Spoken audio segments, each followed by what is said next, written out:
ہم نے اس سال تھوڑا سا ٹائم آف دا ایونٹ کا جو مین ویٹیج ہے وہ ہم نے حج کے جو ادر ایکسپیکٹس ہیں جو پچھلے سالوں میں 10-15 سال میں ہمیں لرن ہوئے ہیں اور اب ایک 2 سال کے گیپ میں ہمیں کنٹمپلیٹ کرنے کا ٹائم ملا کہ ٹریننگ حاجیوں کی کس طرح سے ہونی چاہیے. تو انیشیل ایئرز میں صرف مناسک پہ فوکس ہوتا تھا اور ابھی بھی بہت ساری جتنے بھی یہاں سے لوگ جاتے ہیں وہ مناسک کے اوپر بہت زیادہ فوکس کرتے ہیں, جبکہ حج ایک بڑی کمپلیکس عبادت ہے اور اس کمپلیکس عبادت میں جو مناسک ہیں ان کا رول 50% ہے اور باقی سب چیزوں کا رول 50% ہے. وہ کیا چیزیں ہیں؟ وہ لاجسٹکس ہیں, وہ آپریشنز ہیں, وہ وہاں پہ پیش آنے والے واقعات ہیں, ان ایکسپیکٹڈ ڈیلیز ہیں, ان ایکسپیکٹڈ سینیریوز, کرائسز, ایمرجنسیز ہیں جو حج میں ڈیفینیٹلی پیش آتی ہیں. اور اس کا ایویڈنس اللہ آلمائٹی نے حج کی مین دعا میں پہلے سے ہی بتا دیا ہوا ہے. جیسے کہتے ہیں کہ پیپر آؤٹ کر دیا ہوا ہے کہ حج کی جب آپ نیت کرتے ہیں تو اس کی چھوٹی سی جو نیت ہے وہ ہے ہی ہے کہ اے اللہ میں آپ کے لیے آپ کے مقدس گھر کا یا طواف کی نیت کرتا ہوں یا حج کی نیت کرتا ہوں یا عمرے کی نیت کرتا ہوں, آپ اسے میرے لیے آسان فرمائیں اور قبول فرمائیں. صرف یہی نیت ہے. اور اس میں آپ دیکھیں کہ اللہ تعالیٰ ہر جگہ قبولیت, روزے میں قبولیت, نماز میں قبولیت, زکوٰۃ میں قبولیت, کہیں پہ بھی آسانی کریٹر نے خود مینشن نہیں کی, لیکن حج میں مینشن کی ہے کہ اے اللہ اس کو میرے لیے یہ آسان فرمائیں اور قبول فرمائیں. قبولیت بعد میں ہے, آسانی پہلے مانگی ہے. تو حج ایک ایسا ایونٹ ہے کہ جتنا مرضی ہم میٹیریلسٹکلی اس کو کمفرٹیبل بنانے کی کوشش کر لیں, we as an organizers and you as our group members,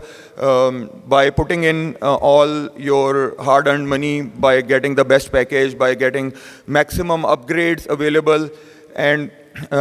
sincere intentions کے ساتھ ہم جتنا میکسیمم آپ کو فیسیلیٹیٹ کرنے کا اور ایک ایکسٹرا مائل جانے کا جو کمٹمنٹ سے زیادہ ہم کوشش کرتے ہیں کہ ہم ڈیلیور کریں, بٹ اسٹل سم سینیریوز ایسے آتے ہیں, ہر سال آتے ہیں جس میں انفورسین مشقت آپ کہہ لیں یا انفورسین ہارڈشپ آتی ہے حج میں. تو 3 ورڈز ہیں جو ٹریننگ کا پارٹ ہونا چاہیے, جو کبھی پہلے ہم نے نہیں پروگرام میں مینشن کیے, نہ کبھی ہمیں اس طرح سے ریئلائزیشن ہوئی. تو حج کے اندر جو بیسک ٹریننگ ہے وہ اینگر مینجمنٹ بہت ضروری ہوتی ہے آپ کو, پیشنس, صبر, کنٹرول آف ایموشنز. تو یہ وہ چیزیں ہیں جو نارمل بکس میں یا نارمل آپ کو ٹریننگ فارمیٹس یا ویڈیوز میں نہیں ملیں گی. تو یہ بہت ہی زیادہ امپورٹنٹ ہے کیونکہ حج کے اندر جو سب سے امپورٹنٹ اور جو آپ کے احرام کو سب سے زیادہ خراب کر سکتا ہے وہ ہے اینگر اور جھگڑا. وہ آپ کا کسی اتھارٹی کے ساتھ ہو سکتا ہے, آپ کی سعودی جو شرطے ہیں, پولیس مین ہیں, ان کے جو وہاں پہ ریلیجیس انفورسز ہوتے ہیں, اسکاؤٹس ہیں, آپ کے کولیگز ہیں, آپس میں گروپ ممبرز میں ہو جاتا ہے, ڈفرینٹ نیشنلٹیز کے لوگ آئے ہوتے ہیں مکتب میں وہاں پہ. تو ایسے انسیڈنسز ہوتے ہیں جہاں پہ نیچر یا ڈیوائن فورسز آپ کو ٹیسٹ کرتی ہیں کہ احرام میں do you have self control, کیونکہ وہ ایک ایسا ٹائم ہوتا ہے کہ جب, اور وہ ہر ممبر پہ آتا ہے, وہ ایز این آرگنائزر ہمارے اوپر بھی آتا ہے اور وہ as a group member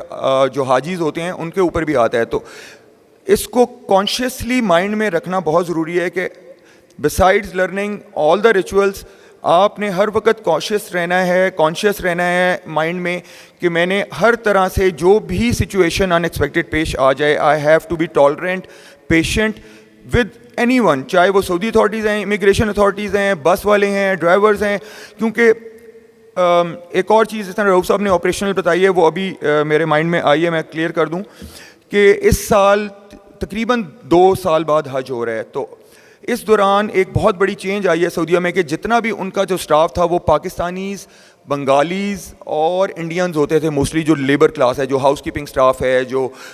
bell captains ہیں, بیل کیپٹنز کی ٹیمز ہیں. تو اس وقت انہوں نے حج جو پالیسیز اناؤنس کی ہیں دونوں گورنمنٹس ہیں وہ بہت لیٹ کی ہیں, اور جتنے بھی ہوٹلز ہیں وہ اپنے پورے سٹاف کو 100% سٹاف کو right from 3 star to up to 7 star hotels وہ اپنے پورے سٹافس کو ریکال نہیں کر سکے ابھی تک سعودیہ میں, کیونکہ ریکال کرنے کا ایک بہت بڑا پروسیس ہے, ان کا کامہ ہوتا ہے, ان کا کفیل ہوتا ہے, وہ اسپانسر ہوتا ہے. تو سارے ہوٹلز نے اپنی جو روم کیپیسٹی ہے وہ فل کر دی ہے, جتنے رومز ہیں سارے اوپن کر دیے ہیں, لیکن جو ان کی ایچ آر ہے, جو human resource to manage that hotel facility ہے, وہ آلموسٹ 50-60% ہے. تو bell captains, porters, housekeeping staff, customer service کے لوگ, ریسیپشن کے اوپر, they are not as in that quantity which should be there according to the facility capacity. تو یہ آلریڈی ایک یونیورسل وہاں پہ اس وقت پرابلم ہے, right from 3 to 5 star hotel. تو اس کے اندر رومز کی جو کوالٹی ہے وہ تو سیم ہے, بٹ ہاؤس کیپنگ سروسز میں ڈیلے آ سکتا ہے. آپ کو روم میں کوئی ایشو آیا ہے تو امیجیٹ شاید جو انجینئرنگ ٹیم ہے ان کی یا ہاؤس کیپنگ آپ کو بہت جلدی چاہیے, تو شاید اس طرح کی وہاں پہ چیزیں بہت سوئفٹ نہ ہوں جو کہ نارمل عمرہ سیزن میں یا آف سیزن میں ملتی ہیں. اور یہ ہم نے ابھی ایکسپیرینس کیا ہے, کیونکہ رمضان میں ہمارا ایک گروپ گیا تھا اور میں خود گیا تھا. تو کچھ لوگ فیئر ماؤنٹ میں تھے, کچھ دارالتوحید میں تھے, کچھ ہلٹن میں تھے, لی میریڈین میں بھی تھے. سب جگہ یہ جو اسٹاف کی اسٹرینتھ تھی وہ آلموسٹ 50% تھی, اور اس کی وجہ سے time taken in the delivery of service was little slow. تو اس میں کیونکہ ہم حج پہ جا رہے ہیں تو ہم I would suggest and recommend and advise کہ ہوٹل کے اسٹاف کے ساتھ یا ان کے ساتھ بالکل آرگومنٹ کرنے کی ضرورت نہیں ہے, ہم پیشنس کریں. وی نو, میرا فرض تھا کہ آپ کو بتانا کہ یہ بیک گراؤنڈ میں ہوٹل کی مینجمنٹ کے ساتھ ایشوز ہیں, they don't have optimal staff. تو اگر ڈیلے ہو جائے تو please be tolerant and patient with housekeeping, with engineering, with reception, with porters, with bell captain, کیونکہ یہی ہمارا ٹیسٹ ہے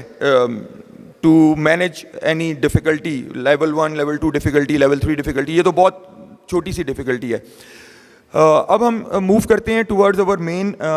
پروگرام جو ہماری حج کی پریزنٹیشنز ہیں, جس میں عمرہ, طواف اور تھوڑی سی انٹروڈکشن, میٹ اینڈ گریٹ, کیونکہ ایک آئس بریکنگ ہو جائے, کیونکہ 2 سال بعد ہو رہا ہے. پہلے لوگ انٹریکٹ کرتے رہتے تھے, ہمارے چھوٹے سیشنز بھی ہوتے تھے. تو میں انٹروڈیوس کرا دیتا ہوں اپنے آپ کو, پھر آئی ووڈ لائک اٹ اگر لوگ مائنڈ نہ کریں تو آپس میں ایک آئس بریکنگ ہو جائے, کیونکہ سب لوگوں نے ایز اے گروپ موو کرنا ہے, اپنے ایک دوسرے کو جانتے ہوں, پہلے سے بات چیت شروع ہوئی ہو, تو ایئرپورٹ پہ, جہاز میں, بسوں میں you will be at as.